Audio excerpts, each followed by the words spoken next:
కాంగ్రెస్ క్రమశిక్షణ కమిటీ నోటీసుకు సమాధానమిచ్చారు ప్రణాళికా సంఘం ఉపాధ్యక్షుడు చిన్నారెడ్డి. అధిష్టానానికి వ్యతిరేకంగా తాను మాట్లాడలేదు అని స్పష్టం చేశారు. ఏఐసీసీ, టీపీసీసీ కార్యాలయాలను పవిత్ర దేవాలయాలుగా భావించాను అని చెప్పారు.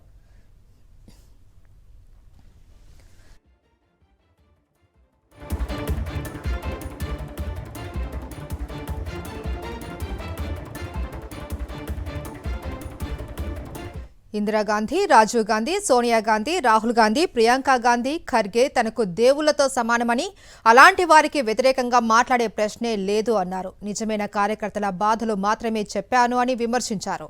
ఎమ్మెల్యే తీరుతో కాంగ్రెస్ నేతలు పడుతున్న బాధలు చెప్పాను అని, ఎవరిపైనా అనుచిత వ్యాఖ్యలు చేయలేదు అని స్పష్టం చేశారు. తనకిచ్చిన నోటీసును ఉపసంహరించుకోవాలి అని విజ్ఞప్తి చేశారు చిన్నారెడ్డి.